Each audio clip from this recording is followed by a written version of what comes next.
Hello, I'm Ruth Gunning, and I'm very proud to have been invited to take part in this first evening of ITA television.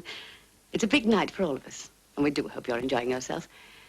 Now, you'll be seeing quite a bit of me in the future in some of the TV advertisements for Persil, interviewing some interesting people. Tonight, though, I'm here to present the Persil children to you. You've met them before, but here they are on TV for the first time. The commercials unveiled on the opening night of independent television were gentle and reassuring, a far cry from the brash American salesmanship so many had feared. With their cartoons, jingles, and repetitive voiceovers, they instantly won the approval of children. Murray Mints, too good to hurry mints. Murray Mints, too good to hurry mints. Commercials were wonderful because commercials were short, commercials were repetitive, and commercials used music in the form of the old jingle a great deal, and it replaced very quickly in their minds the old nursery rhyme. Bird's eye peas, sweet as the moment when the pot went pop. Many working-class children in particular were sung to sleep with advertisement jingles. Jingles were a part of the culture. Jingles were like nursery rhymes, but much better known. What's the happiest way of eating fish? Bird's eye fish fingers. They could sing the jingles, they knew all the words, they could recite the dialogue. And because of this, a great many people said that children were going to be brainwashed into wanting the product. Hello there. Sooty's making some soup. Looks a bit watery and tasteless to me. Oh, an OXO cube. Oh, that's different, Sooty. A little bird told me to tell you, birds is best. That's right. That's what I told him. Real cream, real cream, real cream. Though many of the early commercials looked infantile, they were actually designed to appeal to adults. Real cream, the gals will all pursue ya. They'll love to get their fingers in your hair. The early commercials now do look as though we were talking like a patient parent to a child, like children's television. At this time of year, you need Bovril every day. Thank you, little Bovril. That's some advice we can all take. We had the idea that commercials were to explain things to people. We built our commercials brick by brick and tried to make sure that people understood. We believed, we had been taught by Americans about the value of repetition, of saying the same thing many times, of never overestimating the intelligence of the public. Good old Mum, she always remembers to bring home some Wall's ice cream. But good old Mum didn't always approve of being treated like a child. More sophisticated advertising saw the advantages of addressing her as a mother.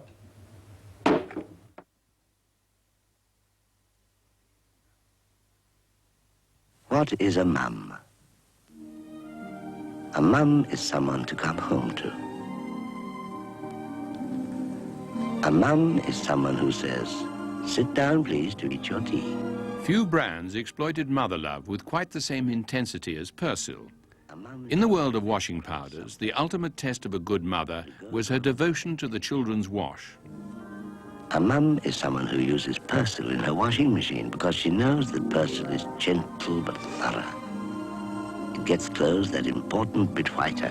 In food commercials, a woman was judged by the quality of her children's diet, an emotive subject in the recent aftermath of rationing. Them a power of good, too, because Marmite contains essential B2 vitamins, and you'll find it helps to keep your family fit.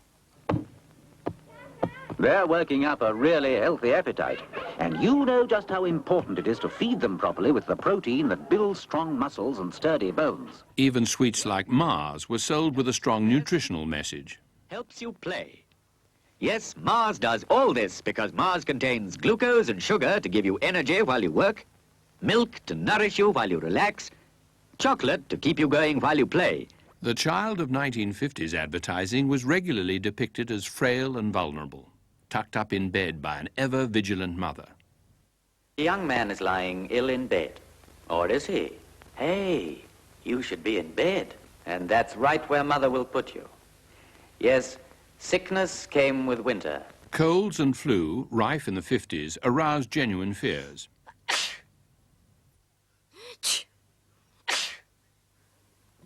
Stop! Many brands offered to come to the rescue. By morning, you'd never believe he could be so much better. Get New-Vic, an antiseptic cold treatment with every breath. At this time of year, you need Bovril every day, especially if colds and flu are about. In homes and hospitals everywhere, in the fight back to health, Lucozade aids recovery. We had a society in which central heating hardly existed. And a corollary of that was that influenza was absolutely epidemic. So Lucozade was an essential product. It was in no sense a minority or a frivolous product. It was an essential product, which was part and parcel of the business of everyday living and getting people back on the road after sickness.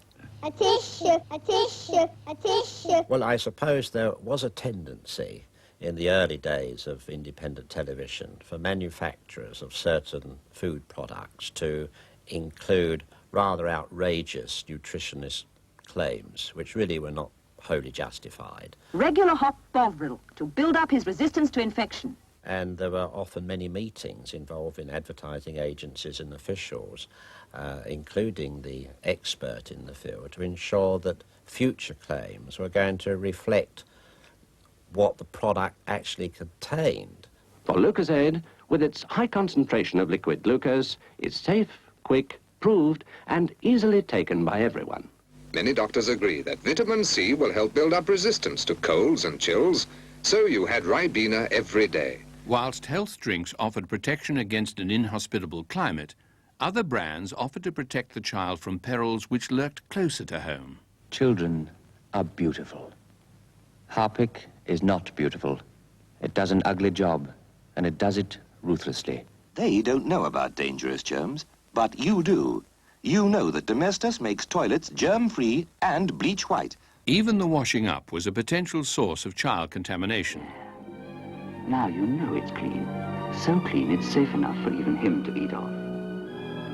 With new Persil liquid, you can now make sure all your dishes are so clean, they're safe for your family.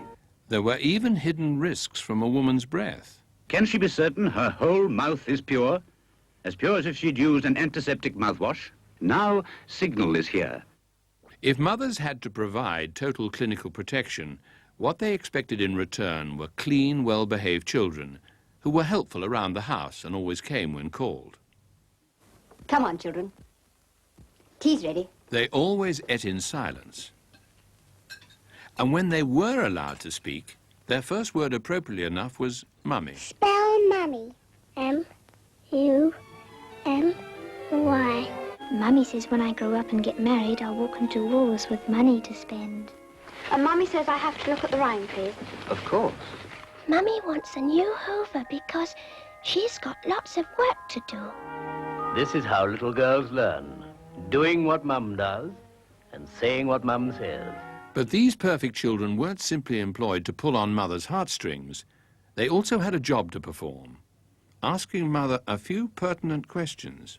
Why do babies sleep so much? To help them to grow. Does sleep help Peter to grow? Sleep and cow and gate. What's this, Mummy? Heinz tomato soup, darling. What's Heinz? Our favourite. Do you want it soft? Oh, yes, that's most important. Why? Well, it helps keep my hands soft all the time I'm washing up. Now hands that do dishes can feel soft as your face with mild green fairy liquid. Washing up is not really very interesting.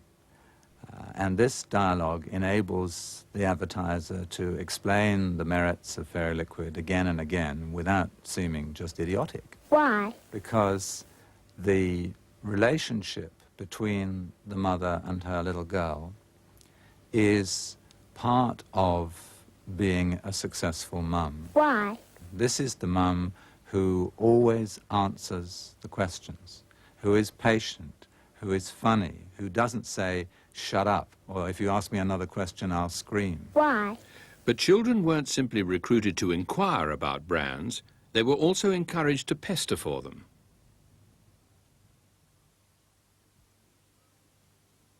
A tube of Smarties means lots and lots of chocolate beans. Yes, you get lots and lots and lots and lots of Smarties. Buy some for Lulu. Why not ask your mum and dad to bring home a Walls family brick? Mum got this from the grocer. Your mum ought to do the same. Why not ask her? Don't forget my fruit gums, Mum. I just love those fruit gums, Mum. Roundtree's fruit gums last the longest. That's why we all say, don't forget the fruit gums, Mum. Don't forget the fruit gums, Mum. Here one is using the power of television to get at the very young child to pester mother. So we were forced to introduce what we call a no pestering rule, so that even in today's code, we're now talking about 1989, where it makes it very clear you may not include any reference in the commercial to ask mother to buy. Roundtree's cleverly accommodated the rule by changing "Don't forget the fruit gums, Mum" to "Don't forget the fruit gums, Chum." Inciting children to pester may have been banned, but free gifts and special offers gave advertisers a legal alternative. Ring my bell and squeeze me. A big model of me for only 8 and 6. Submarine dead ahead. Stand by. And no ordinary sub either. It's a real working model of the world's first atomic power sub, which dives and surfaces in water all by itself with baking powder for fuel. A wonderful offer from Vim. New penknife, Jimmy? Yes, smashing, isn't it? And look, it's got 2 stainless steel blades made in Sheffield. Though children were easily bribed to influence the family shop, they had a few purchases to make themselves.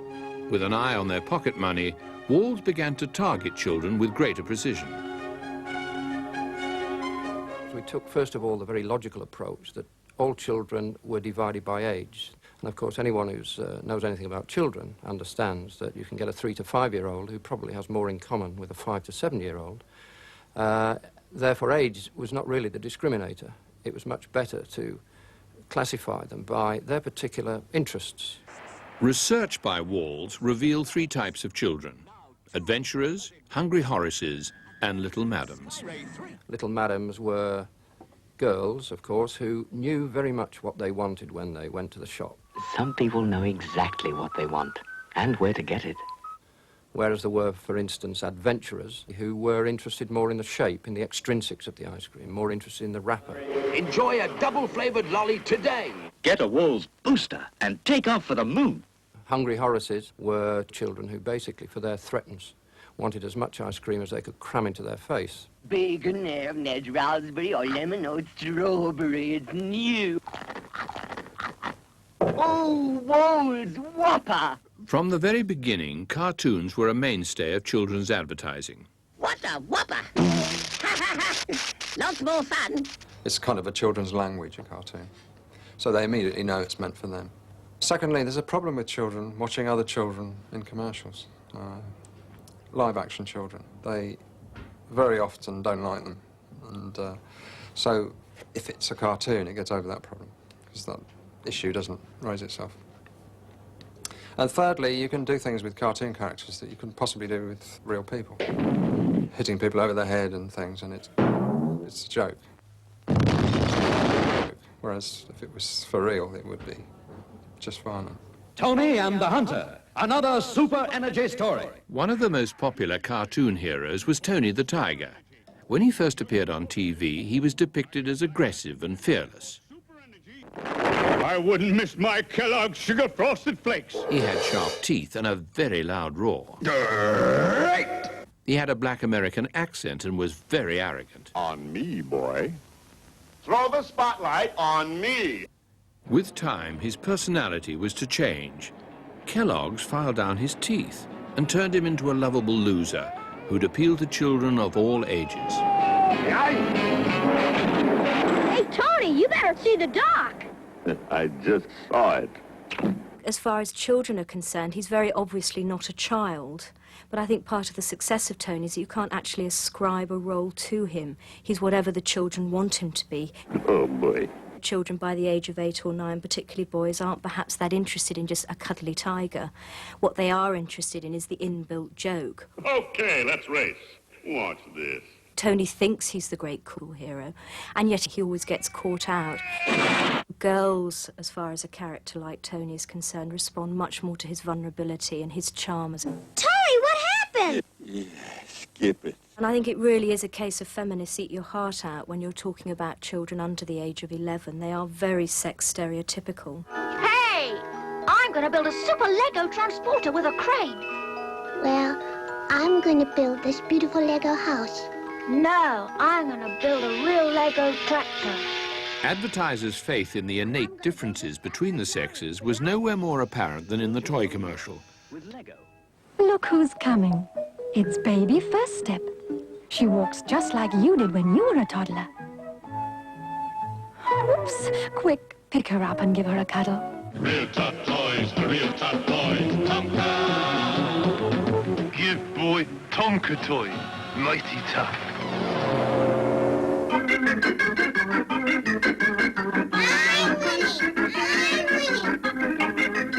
If you're using girls in commercials, you have to be extremely careful about alienating the boys. Little girls, on the other hand, are much more flexible. They will accept a boy winning in a commercial. Now, I'm not saying this is particularly a good thing, but it's actually what's happening in real life. I don't think you can blame the advertisers for this. It's a function of the society we live in. In the mid-60s, a popular gender stereotype was the mischievous boy. His arrival in commercials reflected a shift in attitudes towards child-rearing. One no longer liked these model children. They were a kind of child that nobody really wanted to have. And you could be proud of your child if he was a little devil. And when they're well, how on earth do you keep up with them? Because to be a devil was to be healthy and normal and independent. These naughty little boys invariably committed the same crime, unsupervised eating between meals. You could eat 1,000,000 and still want more. You don't have to butter them. You can eat them anywhere. And you get up to 65 crackers in a box. Myself, I'm using 48. Of course, Aunt Pet doesn't know yet, but I'm sure she'll be pleased. Break eggs, save money. Break eggs, save money. If the independent child was now acceptable in commercials, so too was his unruly peer group, the gang. Funny faces, hey, hey, hey. Funny faces, hey, hey, hey. Trust walls to have the good ideas. They make such good ice cream. Get funny faces from your wall shop today. The strength of the gang is that it gives you license to do all sorts of things. I mean, gangs are associated with sort of forms of rebellion or naughtiness. And so it becomes quite a sophisticated tool that advertisers can make use of, because children will want to be part of it. Have you got a use for the tubes when you finish eating the Smarties? When they're empty, I'll stamp on them and they go pop.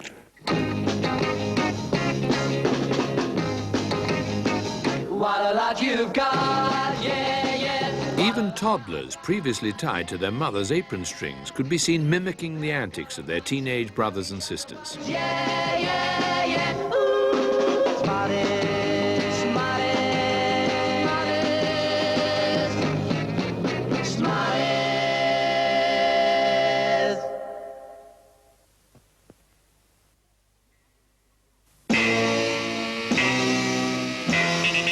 The exciting new group, the Ramblers, playing Burns electric guitars. You can win a guitar like theirs in a great new Kellogg's Rice Krispies competition.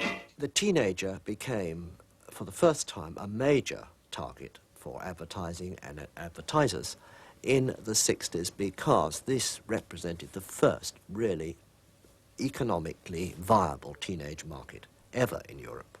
And for the first time, the teenager had the money and also the money to purchase products which were not necessary necessities.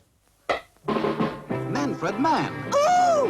Animals. Yes! Joe. Please! A mystery group. Ooh! There was a kind of interesting collision between availability money, advertisers and their agencies identifying that teenagers had enormous spending power and had influence over other people's spending power, and the fact that they were very media aware. That generation, which is the generation a few years younger than me, were enormously media aware, so they were easy to get at. What is a teenager? Well, I am, I suppose. I just started work. Proper caper it is, too. Still, the money's good. I like a few sweets now and again. But I'm particular. Only the best.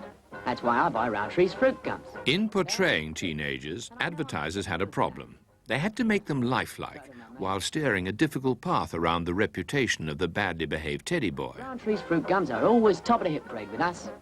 In their first attempts, advertisers came up with young adults for whom the height of sophistication was admission to their parents' dinner and dance circuit. Mary, guess where I was last night? Yes, Harry took me out. We went dancing. And my hair really was a terrific success. Another teenage stereotype was the self-conscious song and dance routine. We're gonna hold it up, up to the light, for there's not a stain and shining white. It's the new home firm for lovely girls. Keep dancing, waves soft, lively curls. Duet, the liquid cream home firm. Duet, duet, duet. Jude is pretty and Jude is good, but little Judy never could resist the chocks in Dairy Box, those lovely centers in Dairy Box. However enchanting to adults, these stiff theatrical poses failed to impress the youth market. Before long, teenagers would have to be portrayed with more abandon.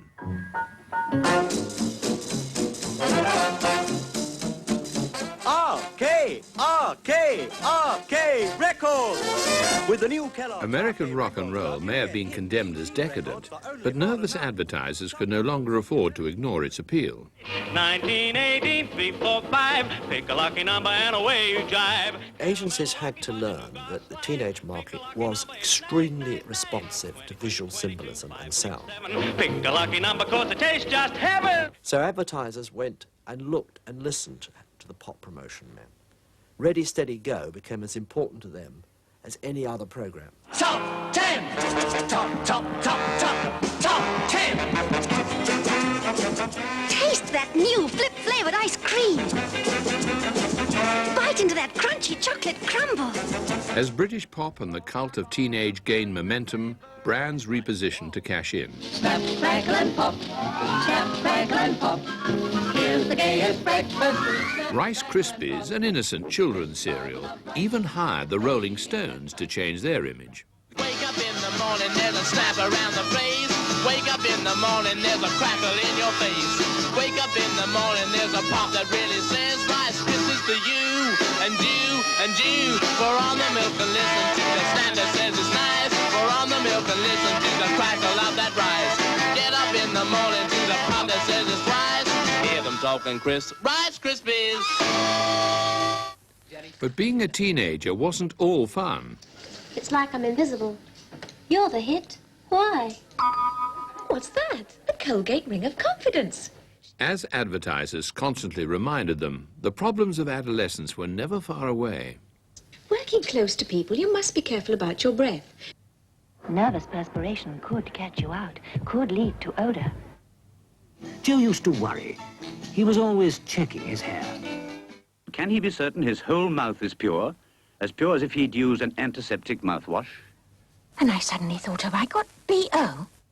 In exploiting teenage fears, advertisers were ruthlessly rational. Teenagers are going through a number of anxieties, some would say neuroses, as they mature.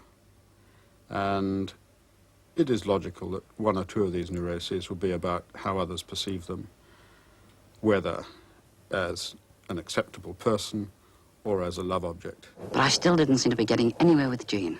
Then a friend told me why. So clearly here was a product category that was particularly relevant to teenagers, but also, of course, was relevant to the rest of the family as well. Living at today's non-stop pace, it's harder than ever to stay fresh. So say no to BO with new Lifebuoy toilet soap. Now more effective against BO than ever. Use it every day for non-stop protection. While young people wrestled with body odor, adult society had to try to keep up with their non-stop pace. Energen leads the march against starch. Energen leads the march against starch. Energen leads the march against starch.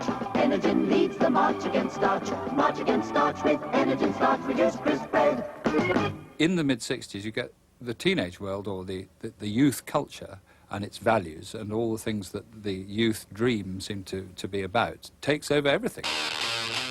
The teenage values, which came from the street, had become the new social, acceptable, aspirational style. The speed, mobility, youth.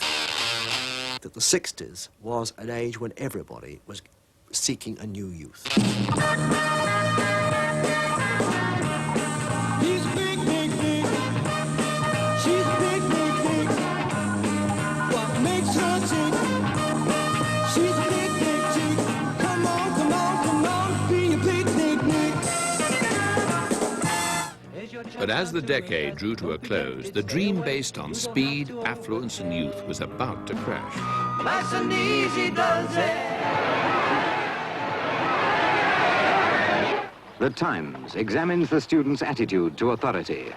The Times asks, is it the bright students who demonstrate, or the not so bright? The boom on which the whole idea of the teenager had been predicated had stopped in 1966. Students in Revolt, a 6-day series, starts tomorrow in The Times. You had teens confusing purchasing power with political power in 1968 and causing riots. You also had the start of youth unemployment in the early 70s. All this meant that there was no unified youth market for advertisers to address, so you start to get cracks in the teenage dream. What did you live for at 16? A bike, music, a girlfriend? You had no skills, no qualifications. So where are you now? As teenagers disappeared from the screen, a new kind of child was to take center stage in advertising.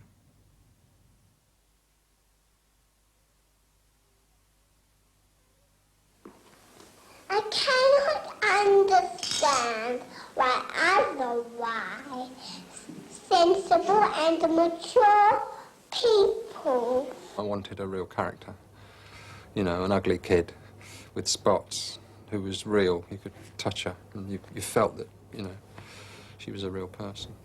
You put a little bag each week into her wrist. The hallmark of this new, more realistic child was a tendency to make mistakes.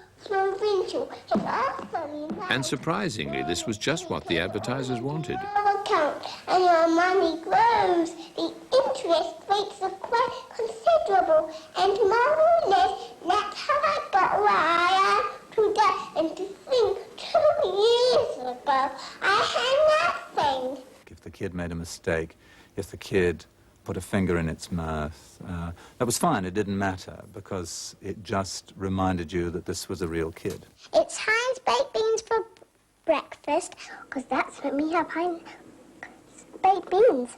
Mum says they make me strong. I don't know where Heinz beans come from, but I know where they go. The Heinz Beans kids were more natural. They came from different parts of the country. They weren't all little elocutory bourgeois. I always eat his beans up. They were more like the viewer's own children. Don't be mean with the beans, Mum. Beans means Heinz. Even stage school children were allowed regional accents in their new character parts. Here, what do you think you two are doing? Didn't you say I'm just not to eat for an hour? Don't fret, Mary. I'll have my 4 later. Don't you like weddings, Ben? No, I can't stand none of this fancy food. Give me beef burgers any day. You can't have beef burgers at a wedding, silly. But while childhood was acquiring a new realism, it was also being plundered for an idealized innocence. Think about the sunshine, think about the summertime, think about the children doing as they please. Gales, gales, gales, pass the honey, please. In an uncertain economic climate, children symbolized a golden era. A mother's own childhood was now nostalgically repackaged and sold to her with the product. School days were the happiest days of your life, except they weren't at the time. Childhood was horrible. People always told you to do things. You had spots on your face. You kept falling over. But really looking back, and it was wonderful. We all lived like the Hovis kids. We all lived in this wonderful golden world. And it's recollection in tranquility, isn't it? Last stop on round would be old Ma Peggotty's place. 'Twas like taking bread to the top of the world. 'Twas a grand ride back, though. I remember my mother giving it to me all those summers ago. But while mothers were offered an escape into the past, they were also exhorted to provide their families with a refuge from the present. You turned on high ground like I told you to, did you? Egg bacon and Heinz spaghetti. How was the cooking? Porridge isn't half good out of those billies, isn't it? Not too many mosquitoes, I hope. Weather all right, was it? Not too rainy? Oh, and the songs. King-gang, gooly, gooly, gooly, gooly, watch your king-gang-goo, king-gang-goo, king-gang-goo. Spaghetti all right, gooly, love? gooly, watch It's nice to be home, Mum. King-gang-goo. Did you win today, love? Yes, 15-0. If the world was a damp and dismal place, Mother was always waiting at home, ready to console and comfort with the help of the brand. Cup of waffle. Yes, please, Mum. Come on out, Tim. Don't be ridiculous. You mustn't take life so seriously. Will you come out for a biscuit? I wonder why I wasn't invited to Karen's party. The children were seen as vulnerable. The children were often seen as victims. At this point in the 70s, there were questions being asked, not least by the mums. Many other mums were going out to work. She perhaps wanted to go back to work. Was it a good thing to do? What happens to the kids then? The traditional pull-push that every woman feels in that situation was coming to a head in the mid-70s. So it was a reassurance to the mother that it was okay to go on being a traditional mother because they needed you and you shouldn't feel bad about it.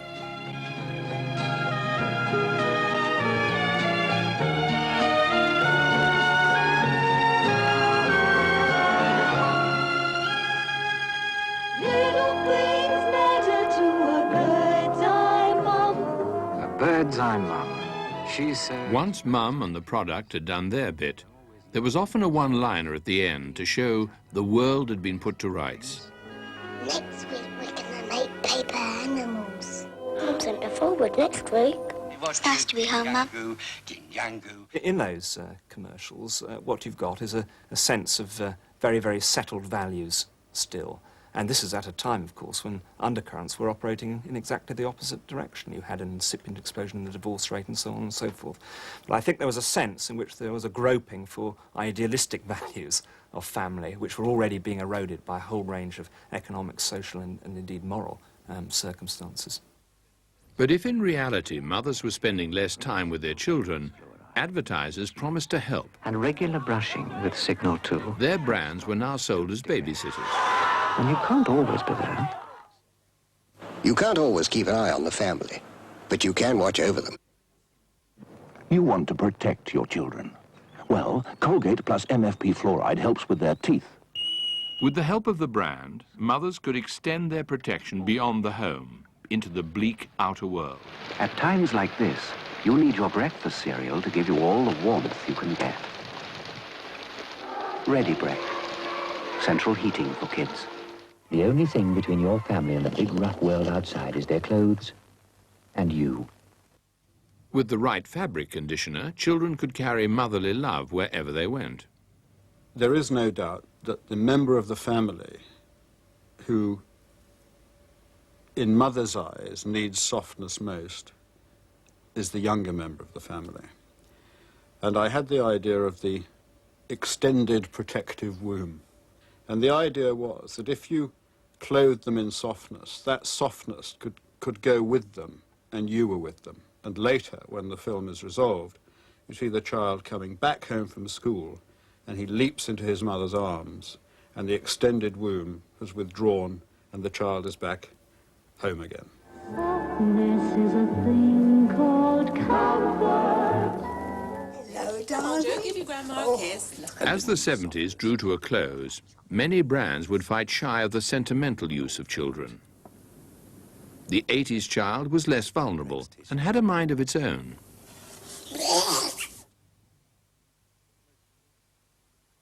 I think the most important thing about Thatcher's children is that compared to their forebears in the 50s and 60s, they are far more adult as children. They are far less naive. They are far more worldly wise. They are far more realistic. Well, it's for the kids. That was pathetic. Yeah, and £2 if it was mine. That's nice. 80s children invariably had the measure of the adults around them. How did you keep up with the QE2, Grandad? I was in there swimming pools on. My mum always gets the Cadbury's fingers out when there's a birthday in the house. There's been a lot of birthdays lately. Kevin, where exactly did you bury the car? In the sand! I'm not helping much, am I, Dad? No. Children are now mini adults. They grow out of their babyhood extremely quickly. Our attitude to children has changed quite dramatically to make children more self-sufficient, actually, to equip them to deal with the modern world, to get on with their own lives, to be autonomous, to make them very much more like mini-adults. Working 9 to 5, what service and devotion with petites 99. The problem of portraying this adult child could be solved with one simple device, an adult voiceover. Do you think if I eat champion soft grain, I'll grow up like you? No, I don't think so, Harry.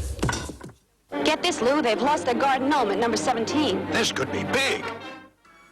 Another milkshake? Hmm. Don't mind if I do. Jockey topping? Ah, no, well, I don't know. Go on, go on.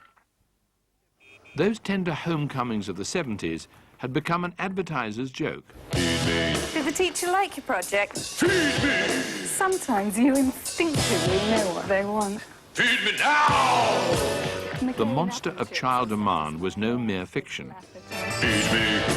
Advertisers now turned their attention to the rise of pester power. Basically, as a term, what it means is where you are using children to initiate the purchase of particular types of product which they might eat or make use of, but they aren't historically associated with the purchasing decision. With children taking an interest in the entire family shop, advertisers could target them quite legally by promising fun. Man, we are so smooth! Foods were brightly packaged, and new characters developed specifically to appeal to children. This is Bean Street, and we're the Bean Street kids. Noodle Doodle came to town with lots of straight spaghetti. Twisted it around and round and round, now this is what you get. And if the new cast contained antisocial elements, it was just a sign of the times. If you wanted to find a very accurate symbol of an age, you would actually look at the sort of puppet characters which appeal to children, which we've been using, for instance, to advertise Sunpat peanut butter. Now, Gilbert, who is that particular puppet character, is anarchic. Now you're talking. Mad. He's zany, and he's the exact opposite of the very, very discreet, charming, and, of course, completely chaperoned puppet of the 1950s. But anarchy could stray perilously close to thuggery.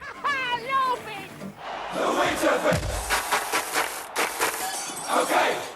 We live in the age of football hooligans and trouble in the streets and skinheads and all that, and there they are on screen. The Weetabix kids have got Dr. Martin boots on, they've got braces, you know, and they're a pretty rough lot. If you know what's good for you, you do. Okay.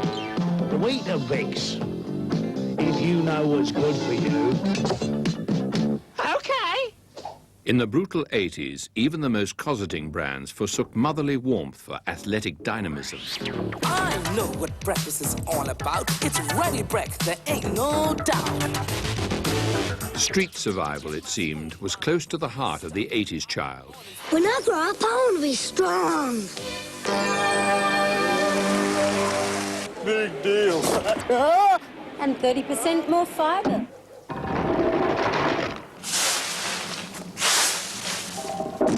Bar's Iron Brew, made in Scotland from girders. If children were being tempted by inflated promises, they still appeared to know what was really best for them. Protein. Pardon? Beef's a valuable source of protein. We did it in school last week. Margarine. Well, why didn't you just put margarine? Something to do with Polly what's-her-names. As you travel around a supermarket with this super-educated brat, your child is telling you what you should and shouldn't buy, may even be telling you nutritional as well as fun messages, because remember, they pick up everything. No artificial colours or preservatives. And this may even go as far as perhaps children influencing the type of car you buy, particularly when it's the family car.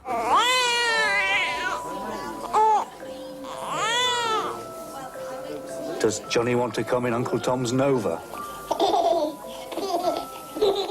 I think in the old days there always was a very clearly defined rite of passage, which meant that at a certain point you ceased being a kid and became a teenager. In brand marketing, that doesn't happen now. kids are teenagers at the age of 6 or 7, I sometimes think. What you've actually got is the rise of the child and or teenager as a professional consumer. And the same habits of consumption which are being trained and inculcated into children at a very early age are manifesting themselves as they move through into, if you like, new wave teenagerdom. So the techniques are being learnt much, much younger, which means that you've got a continuum now of experience, which you simply didn't have in the 1950s or 1960s, when kids were innocent and teenagers weren't.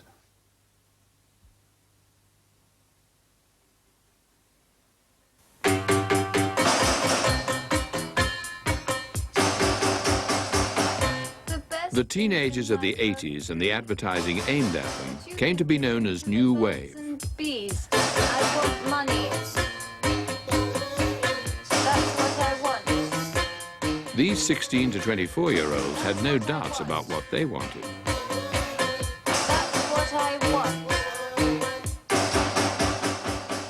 Halifax spelt out with embarrassing frankness the aspirations of a new generation. Your love won't pay my bills. I want money. That's what I want. Young people don't seem to have the fantasies, the dreams, the need to kick against the traces that young people in the 60s, or in particular, are associated with. They're actually very quick to conform, they're very reactionary, they're very traditional, they're very much governed by the market forces, which seems to be the pervading philosophy of this country under Margaret Thatcher. This new conformity has nowhere been more evident than in bank commercials. Fast-cut, degraded images are regularly deployed to lure the new wave into bank accounts and debt. In these commercials, they're often seen pulling off deals. I'd like a checkbook when I start work. When you start work? Right. Right. Did we get it? Yeah. And that's not all. You get the contract for $150,000. Congratulations. Mark? One of the problems that besets New Wave young is that they are now being trained to consume as early middle-aged people. Brilliant. It's a deal. I.e., people who are 15 to 24 are expected to consume like people often 10 years older than they are, and they don't have the same amount of money. It used to be that if you were a teenager that you were without responsibilities. Now people are being encouraged to take on responsibilities at a much younger age. Dreams are like angels. Financial responsibilities were not the only burden of this generation. Love is the light, scaring darkness away. Heroin? I don't know what all this fuss is about. I could handle it. But victims of bleak urban settings weren't confined to health warnings. Control it. I could stop.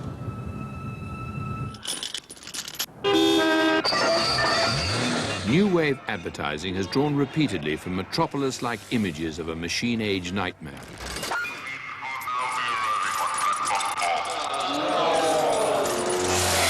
I need a personal transporter for my work. It's my duty to tell you. Won't you even discuss it? An input deficiency. Is there anyone I can talk to about no control? Why can't I just talk to somebody? The challenge to the young was not to go under. Advertising exhorted them to buy the right brands and survive the ordeal. Seiko performs. The rest is up to you.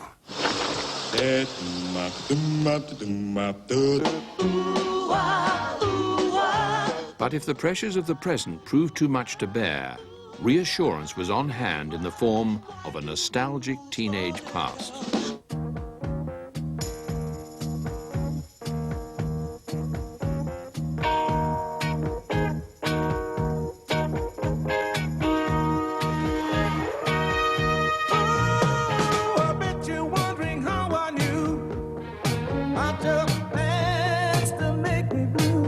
I think it's been very interesting that you've had a great wash of 50s imagery and music throughout advertising during the last few years.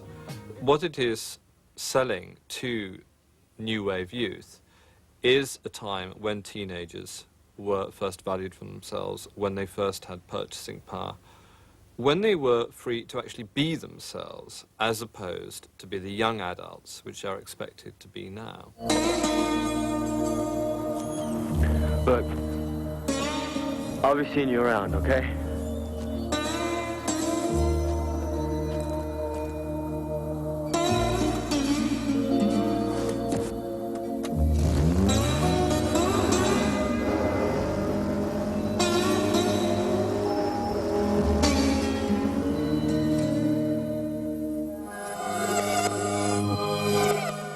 They look back to the 50s for those sorts of hard images, but they've sanitized it. What they want is the style, the hairdos, the clothes, without really wanting to connect with the issues of really being a teenager, which have to do much more with assessing the world you're in and seeing if you're going to break away from it or not.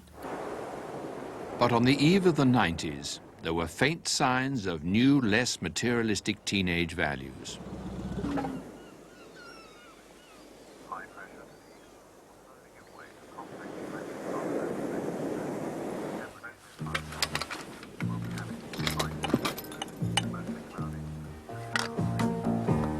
I can see clearly now the rain has gone.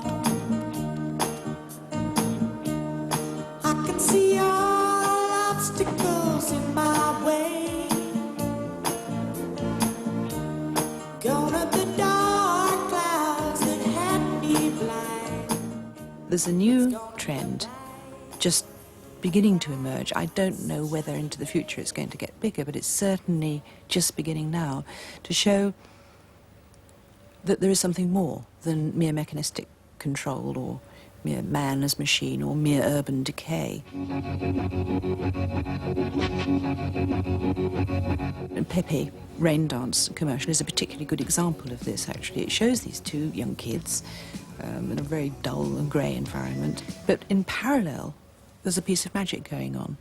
There's this rain dance happening with these Indians, something exotic, something romantic, something from another world that they can recognise and understand, that the brand can bring to them.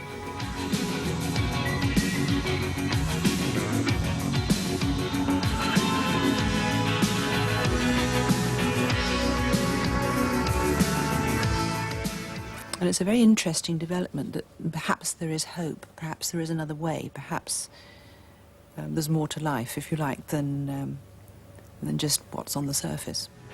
But for the moment, the Pepe teenagers are the exceptions. Their idealism literally whirls apart from the rest of their generation. It seems that really we do have a generation of grocers' children from Grantham, and what will be the challenge of the 90s is to see if that does change. There was an awful lot of talk about acid house, and was this the beginning of young people's rebellion? Is it a return to the hippies of the 60s, and so on and so forth? I really don't believe that was a lasting trend indicating that young people's attitudes are going to change. I think there is such a great commitment now to consumer and consumer values that I can't see any signs of it sadly changing in the near future.